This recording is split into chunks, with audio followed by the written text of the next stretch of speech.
Hey guys, thank you so much for joining us one more time. I'm Alondra, I'm Jeff. My name's Anna. And I'm Samantha. and we were really lucky to be your host for EEE, Educating Ethnic Studies Educators. And after doing so much research, you could consider us the ethnic studies expertise. We're going to wrap up this podcast now. We hope that you enjoyed our previous episodes and that they were very informational and helpful to you, especially if you are considering being an educator, just like many of us are considering to be educators, especially in elementary school. So you can definitely be prepared to teach ethnic studies in the future. So this podcast is probably going to be the shortest of them all because we're just wrapping it up. But my first question is to all of the rest of our hosts. Um, what did you learn personally while doing research on the ethnic studies topic, and what did you learn, while you were preparing to film this podcast and to make a project raising awareness on ethnic studies?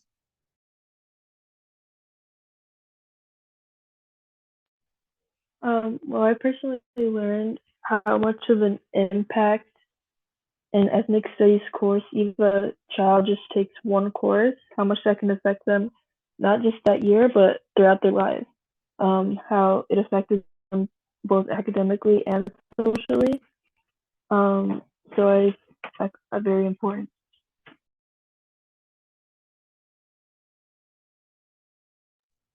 I also want to add on is that if you were to teach the course, like, let's see this. I'll say that what I learned basically, like with all the articles that we read, also like basically the importance thing about like ethnic studies is that you always use the right resources. Like, say that you're an ethnic studies teacher, but the resources that the the district offered isn't really like really doesn't fit within the course.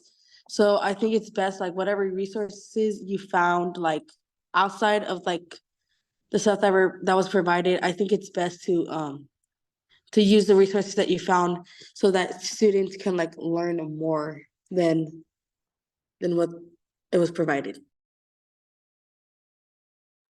Yeah, I think it's important to do do research along with taking some sort of ethnic studies class. And I think it's really important to just have an open mind to ideas that you might have not thought of beforehand.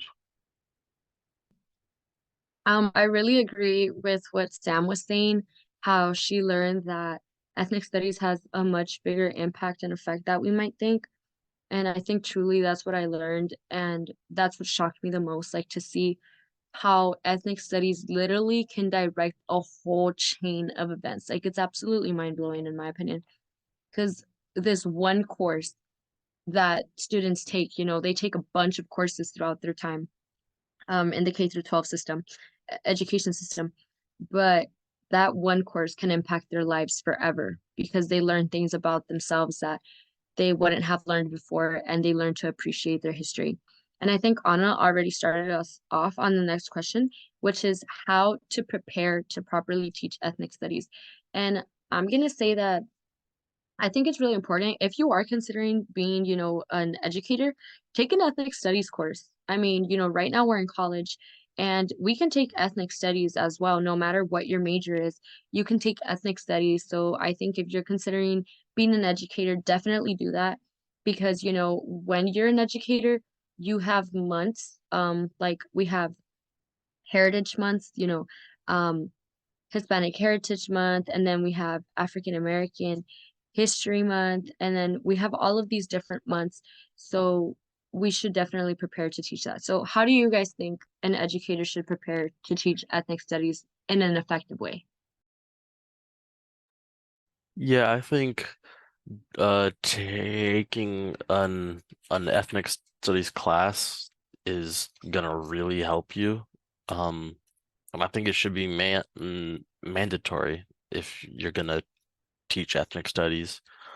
Um, And again, just doing research outside of this class and talking to friends or your family about any of their opinions, and just kind of having an open mind about how to teach, because nobody knows exactly how to teach when it's just them. They have to get ideas from others too.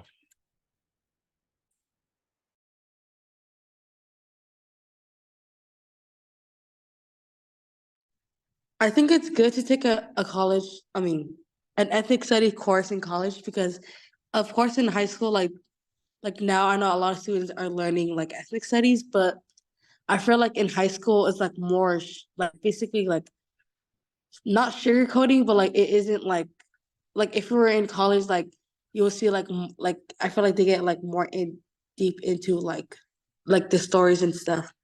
And I think and yeah, like what Jeff said, like I think it should be mandatory that ethnic studies should be like be in like so that especially as educators we're gonna like teach different like students. So I think that's another thing I like I would also like to add.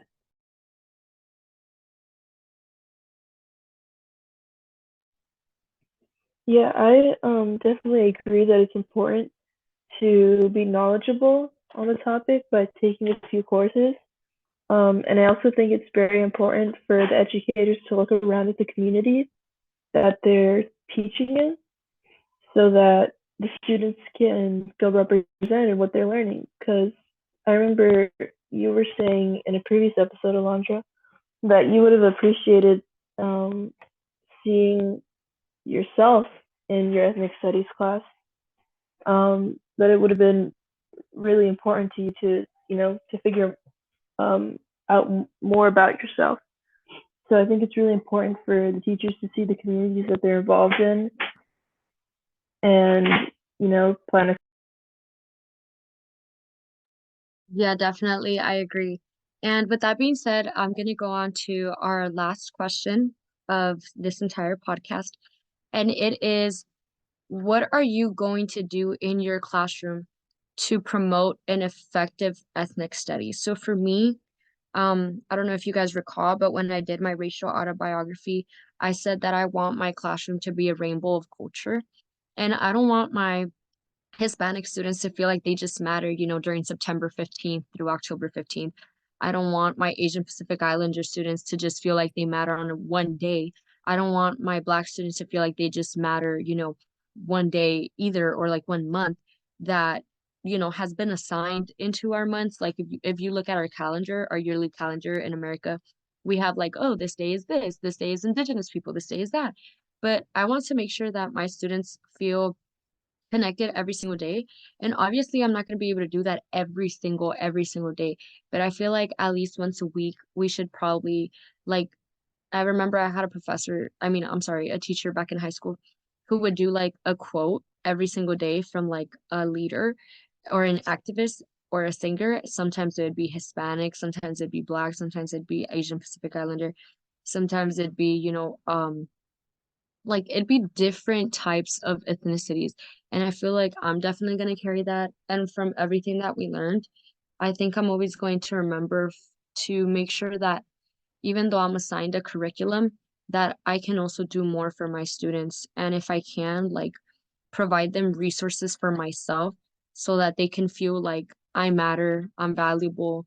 And like that one quote from Alison Tintianco that she said is that we're worthy and our education should reflect that. So I feel like that's what I'm gonna do for my students. So what are you guys gonna take from what you learned and how are you going to promote in your classroom an effective ethnic studies curriculum? I thought what you said was really, really important. And I think it's also important for the the curriculum to represent not only what happened in the past, but also what's happening in the present and, what could be happening in the near future. It's really important to not see history as something linear, but something a lot more complex that the students will be able to see multiple perspectives of a story. So I would like to include that. Yeah, I'm definitely going to include all sorts of cultures into my lessons, and I I do want to make sure that everybody feels in included and represented in my classroom. Um, I definitely want to be completely open with my students about things that are currently go going on in the world too. Um, and and I'll discuss it in an age appropriate way. Um, so I guess it really depends on the age group on how I approach discussing events that are currently go going on. But I'm definitely going to make sure that everybody is included and heard in the classroom. I think as a future educator, my priority as a teacher is to make sure that students feel safe. As in coming to school without fearing that it'll be a bad day every day. I also find ways to help my students learn about multiple cultures. It'll help students build up different perspectives and learn about the culture's history. I'm like, when I become a teacher, I'm planning that maybe that in the middle of the school year, I can have something called Culture Day. It'll tell them to, I'll tell them to dress in their cultural attire, to not only to teach the class, but to also embrace the culture. I would also bring like their favorite cultural food so that we can also have like a taste of their cultural food. I think it'll help the students like new experiences and get to like explore different dishes. Because I remember in kindergarten, my teacher who was Chinese, she taught something like about her culture as well. She will like help us like learn how to use the chopsticks, celebrate Chinese New Year's. And everybody would receive like red envelopes, and we have like this thing called bear bucks. It's basically like school money, but you know what I mean? And then us Tongans, we have something called Tongan Language Week. So like I'm planning that each day of the week I can teach something like the basics such as greetings, the alphabet, learning the numbers and more. Because every ethnic background has its own unique ways, which can be different for those that are unaware or find questionable upon them.